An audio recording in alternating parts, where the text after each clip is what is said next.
the last say for India. In the end, a very conclusive victory, you would say on paper. 58 runs the margin. 726 runs scored in the day. It's been an absolute thriller. But Indians' batting prowess earlier in the day proved just too much for a pretty brave New Zealand side. India has racked up the highest one-day total ever in New Zealand to win the third one-day international in Christchurch. There's plenty of big-hitting heroics from both sides, the hosts setting a monster target of 392, and the Kiwis gave it a good crack. The hosts won the toss and chose to field, and they nearly had Virender Sehwag run out early. He survived, but Kyle Mills dismissed him one ball later.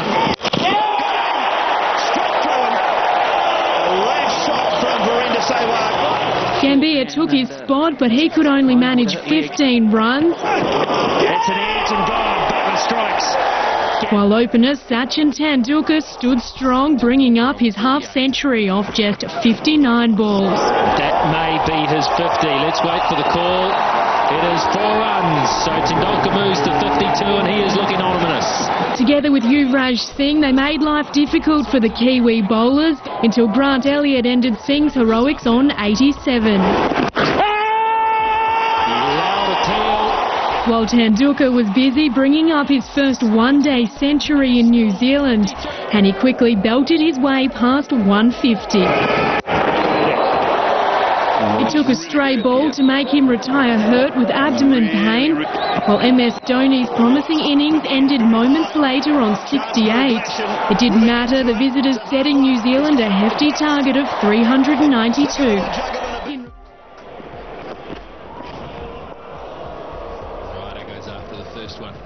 Well, if there is one side that should have an inkling of belief that they can chase down large totals, it's New Zealand in their own backyard. They've done it on a number of occasions, especially against Australia.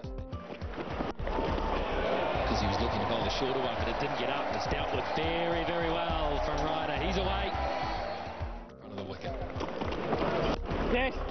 Slightly slower and he punches off the back foot. That's a nice stroke. This will test the outfield. No test at all. 4 for the minute it was hit. This is the fielding effort from the Indians, and that was Yuvraj Singh there.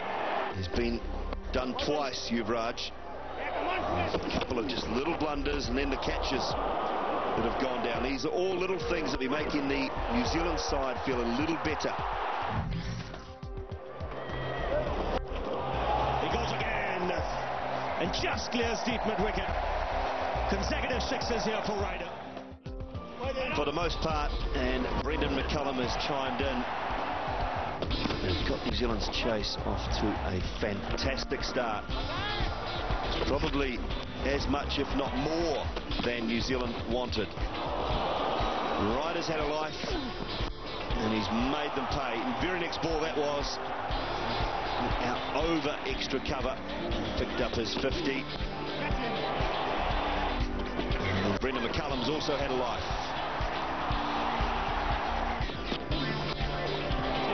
For the most part, it's been very good cricket shots. Very well timed from both these opening batsmen. 2-6 from Harbhajan's first over, and then a 4 over extra cover from Jesse Ryder. Brendan McCullum's put Yuvraj into the grandstand that's being built. He's picked up his 50. 100 for Jesse Ryder. 100 from 72 balls. He's come to the party all right. And he's come to the party in belligerent style. It's been his day so far for New Zealand. He's been the standout performer. McCullum was with him for quite some time, but this has just been a superb display of stroke play and brute force. Placement over the top, that brought up his 50. Showed a real aggressive approach to India's key. Harbhajan Singh had no respect for him. The Kiwi batsman proved just as stubborn. Openers Jesse Ryder and Brendan McCullum's partnership heading well into the hundreds. Before McCullum was run out on 71, Ross Taylor also suffered the same fate, and Harbhajan Singh ended Ryder's stand on 105. Chip in the air, this could be out too. Ryder's gone. Oh, it's all turning south for the Black Caps now. The wickets continuing to tumble to send India 2 up in the series. Because he's bowling the length full enough to get hit down the ground, and that's where New Zealand are aiming. I don't think you really need 2 players behind point on the offside. This will take the smile off Patel's dial, I tell you, because that's gone for 6. Mills on strike again. That's 6. Flat 6 again, right in the slot. Patel has got some real problems. He was smiling not that long ago. He's saying to the fielders, get right on the rope. Look, he's motioning to get on the rope, but I don't know, it was wide of them as well, and Mills has a brilliant 50. Oh, that's another one. That's certainly a no ball.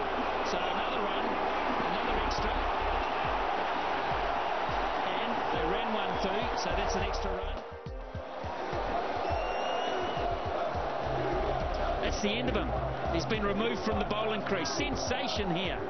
Sensation. He has been removed from the bowling crease for 2 height no balls in 1 over. Oh, that's out. Oh, he's done it. He's done it. Probably not how I thought it was going to pan out, but yeah, it was obviously pretty tough out in the field, and having to try and try and control such great players that they had, and in the end we just didn't bowl well enough. Yeah, the bowlers didn't really find their line and length that well today, but you just had to admire some of that batting. Yeah, it was amazing batting. I mean, that's probably what everyone in New Zealand wanted to watch as well. The way Sashman played was outstanding. He got some great help from a few of their other senior players as well. So it was amazing batting, and I guess from our point of view, we just weren't quite accurate enough with our plans. That's what happened, if you drop catches the way I did. I started it off, and then one more catch of Brendan McCallum, so that's a bit sad, But somebody would have batted, they knew the dimensions well. They have played more games over here than us, and I think the bowling was not up to the mark, especially at the end, when the ball is old, it's not reversing. If it's not reversing, it's very difficult to bowl Yorkers, and that's the time, when you have to use all your experience to bowl in the right areas. But yeah, quite sad, we dropped a few catches, and I think both of them were quite easy catches at international level. Yeah, I mean, I felt pretty good in Wellington, and again there was a bit of an interruption by rains, and I thought I lost momentum there. But here there was no interruption, fortunately, and I could manage to play some good shots. You came here as a 16-year-old. You've been here a number of times since, but that's your first one-day international 100 in this country. I've always been wanting to get 100 here. I remember way back in 1994 when I started opening the batting for India in one-days. My first match I scored 88 runs, and that was probably the closest I've got to scoring 100 here. And then before that in the World Cup I got out in the 80s or something like that.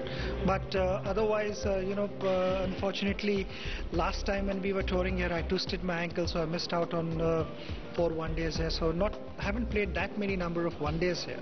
You like to wrap up this pitch and this ground and take it away with you? Oh, I'd love to do that. It's a fantastic wicket, and also the ground. It's a different shaped ground, so obviously we had to figure out the dimensions of the ground and play accordingly.